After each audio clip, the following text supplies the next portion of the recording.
Monica Jahan Bose's Take the Oars and Row, Bailing, acrylic on canvas, on view at Civilian Art Projects. Monica Jahan Bose, Civilian Art Projects. Artist and activist Monica Jahan Bose was born in Britain, lives in Washington and has recently staged or planned performances in Miami, Paris and Athens. But no spot is more fitting for her climate-themed work than Katakhali, her mother's ancestral village in Bangladesh, which is among the countries most at risk from rising sea levels.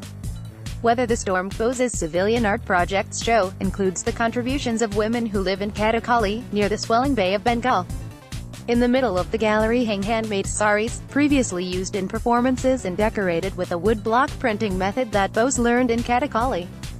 On one wall are prints the artist made with woodcut and other techniques, on the other are her impressionistic paintings of her performances.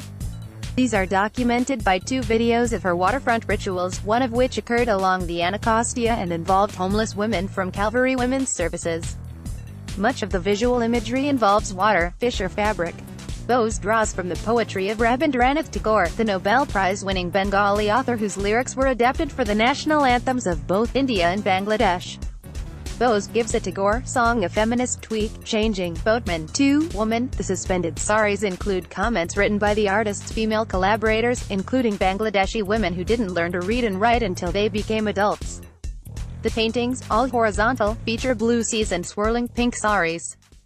They're rendered in a loose, drippy style, perhaps in an attempt to convey the vigor of the events they depict. The prints, mostly vertical, or tidier and more assured. Although such elegantly composed pictures as Bay of Bengal, shad fish, could be visions of nature in balance, rising, and surge too, are more foreboding, and more reminiscent of textile design. The contrast between traditional handicraft and urgent communique is striking, but then it's everywhere in this multi-layered show.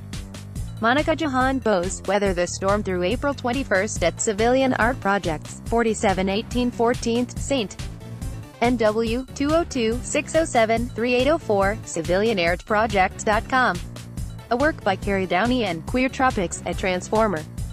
Carrie Downey, Transformer. Northerners' fascination with humid climes gets bent in Queer Tropics, an 8-artist survey that includes painting, photography, video and multiple varieties of collage. Transplanted to Transformer from New Orleans' Pelican Bomb Gallery X, the show isn't quite a selection of dispatches from the global south. The contributors work in New York, Chicago, Detroit and Kansas City, although some can trace their roots to warmer locales. The allure of warm breezes and lush foliage might be called erotic. So it's, well, natural for Adrienne Elise Tarver's cut-together greenery to meld foliage and female bodies, and for Pacifica Solano to assemble gay male porn images that include potted plants. Carrie Downey conflates map-making with breast removal surgery and a graphite rubbing territories. Carlos Mauta's semi-fictionalized historical videos recount European explorers' first shop encounters with indigenous sexual practices in the region that would become known as Latin America. Fabric is essential to much of the work. Victoria Martinez's glittery banner incorporates objects found in the Mexican-American Chicago neighborhood where she lives. Ash Arter's sound piece evokes a failed 19th-century trial of machines designed to strip ramie fiber so it could used for textiles. Milan Gallucci's curtains draw on vivid colors and patterns from clothing and hotel room decor. Jory Manava's wallpaper, which specifically recalls a banana leaf pattern used at the Beverly Hills Hotel, frames a photo of the artist tightly and completely wrapped in a leaf print cloth sack. The artist's sinuous body appears to be both emerging from and returning to the jungle, or somebody's idea of the jungle. Queer Tropics, through April 21st at Transformer, 1404 P Street. NW, 202-483-1102. Transformer.org. Regina Mealy's Self-Portrait Sculpting, Apartment 48, 65 Mutt, on view at Hinfleur Gallery. Regina Mealy, Hinfleur Gallery. Regina Mealy is a Washington artist who addresses a central issue of being a Washington artist, escalating property values. In a set of recent paintings, some of which are included in Hinfleur Gallery's Through the Looking Glass, Urban Perspectives, Mealy evocatively depicts the sort of quickly vanishing local warehouse and industrial buildings that once held artist studios. Much of this show, however, documents a building, identified as 65 Mott, that looks to be in Lower Manhattan. A large 3D scale model of the 4-story structure is flanked by paintings of the inhabitants and their cluttered environments. A nude reclines on a bed, a cat plays inside a paper bag, and the artist herself stands in an apartment, surrounded by furniture, an easel and a settle. Some of these pictures, reportedly inspired by the Hitchcock movie Rear Window, gaze into the building from outside. The result is voyeuristic, but playful.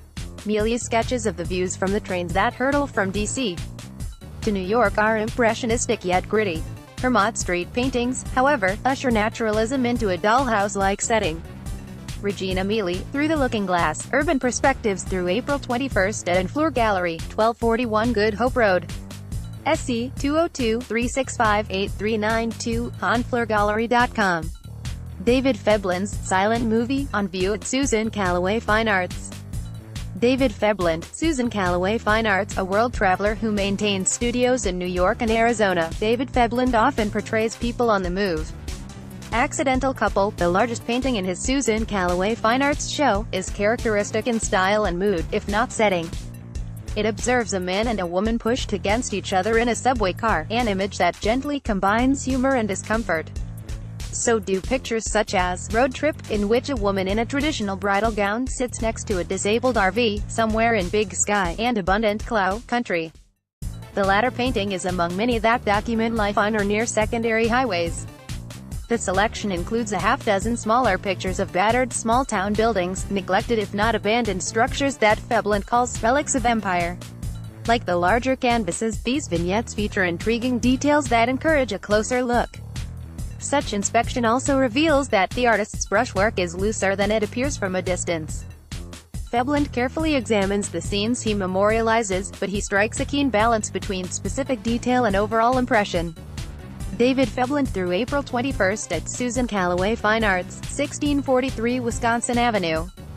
NW 202-965-4601, callawayart.com.